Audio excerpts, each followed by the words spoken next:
guys, Ryan Milliken here with my, Hardway Racing's 1969 Chevy Nova.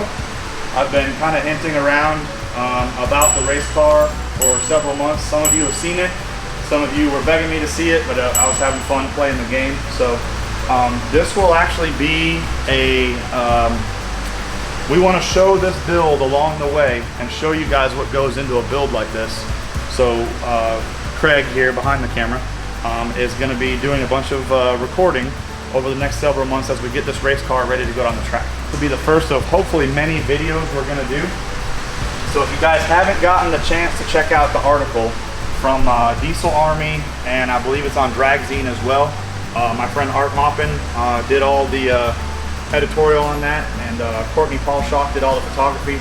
Basically covered the car as it showed up to the shop here from Tin Soldiers, and got it basically to the point where it was delivered here. So they did a really good job on that article. It covers our plans and everything we're going to do with the car.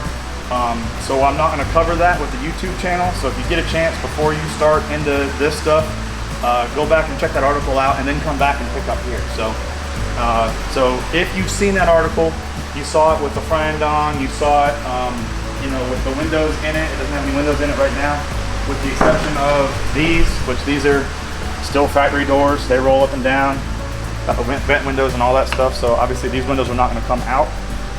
The next step for the car is paint. The car will be going to paint next Monday. My buddy Herbie in Crestview, who's done all my paint work and all my stuff for probably 10 plus years now, including the Nova. Every time I screwed it up, it ended up at Herbie's shop fixing it, and you guys could never tell. So he does a great job. Show this right here. So this was something that we did today. Our buddy Scotty here at the shop, Scotty the Body. This was the fuel tank that was on the car. Nice fuel tank, set up correctly, all that cool stuff. However, I want to do dual bullhorns on the car in order to distribute the exhaust energy equally out of both sides of the car. And this was right in the way. So we're probably going to move the fuel tank either right here or right back here with a little something built around it for some safety stuff. But either way, this had to go. This was welded on right here on this bar. Scotty did a really good job at pulling it off. Besides being shinier than the rest of it, you can't even tell it was there. So pretty dang cool. This car originally was set up for a race pack. So this is our new fancy Motec display / logger, courtesy of our friends over at S&S. This is the entire ECU that's going to run the entire car. Things are getting smaller these days. And this is the entire power management unit that's going to run the entire car. So all 12 or 16 volt rather, everything will be controlled off this little dude. Solid state, pretty cool. So these three things together are the three main controllers / logger I'll have in the whole car. So no nitrous controller, no bump box, no nothing. Just these three things right here. Check them out.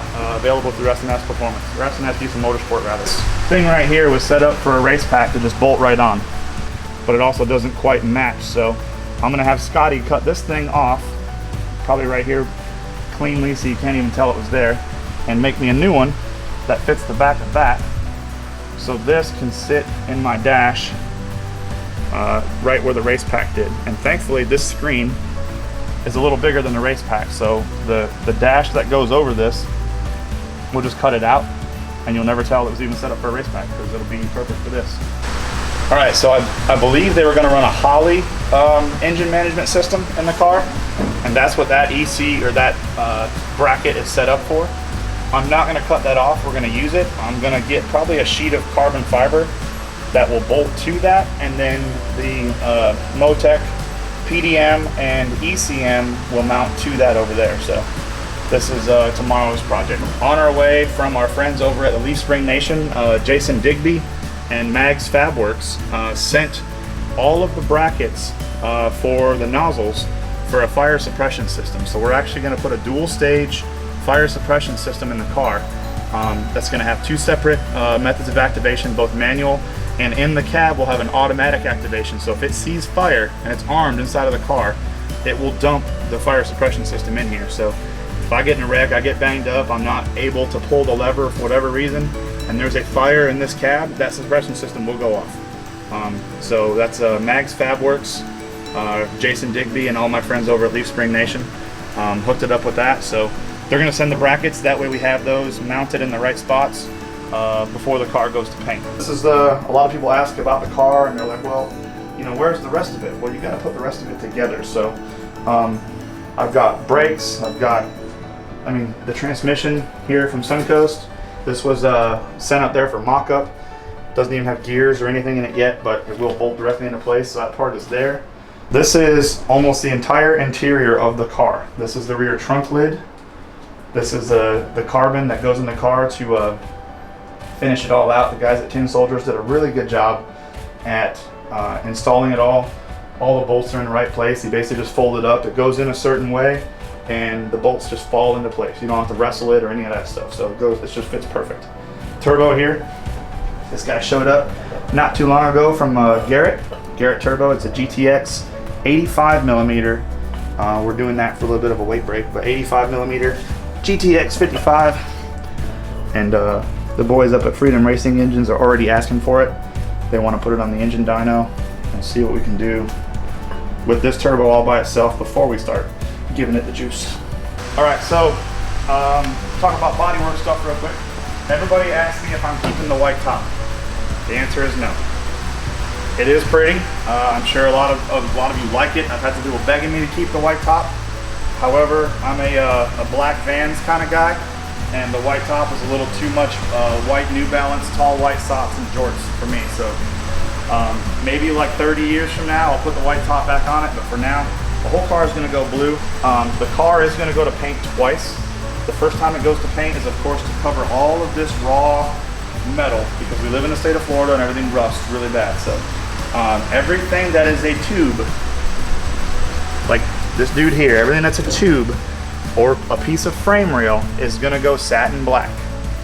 Everything that's a body panel, like this, the roof, all these little tabs, all that stuff is going to go glacier blue.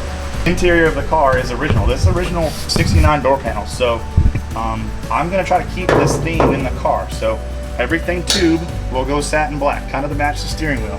So not quite gloss, not quite flat, easy to clean, easy to maintain. And then everything that's a body panel is going to go blue. And there's also some other problems. You know, I say all the tubes are going to be black and all the flat panels are going to be blue, but what about where they meet? What do I do here? Do we just mask it? So that's to be determined next week. I'm thinking we'll do black all the way up. Herbie will have some way of masking it, and then we'll do a black and blue sort of, I don't know. I hope he has a magic answer for that, because I don't know. I'm not a body guy. Come back over here, see where these panels for the trunk lid got welded on. So you can see the weld marks right there and what it did to the original paint.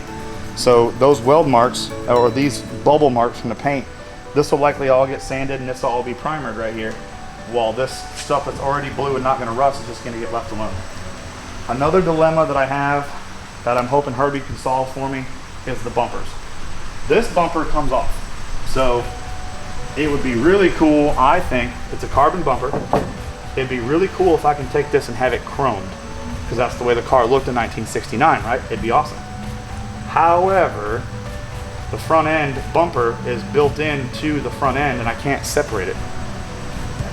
I'm hoping Herbie has a magic answer for this. I'd love a chrome front and rear bumper set. A lot of people are asking me about the front wheels. They are 15-inch V-Series, very common on Pro Mods. It's a spindle mount wheel. However, if you take a look back at the car, it's got all the chrome trim, it's got chrome mirrors, chrome door handles, the rear wheels are polished, and the more I look at it, especially when we get rid of the white roof, I'm going to switch them out to the 17-inch V-Series, but they're going to be polished. So I think the polished front and rear with all the factory trim and just blue, I think it'll look awesome. This is going to be the first of hopefully many videos. Follow us on Hardway Performance on YouTube.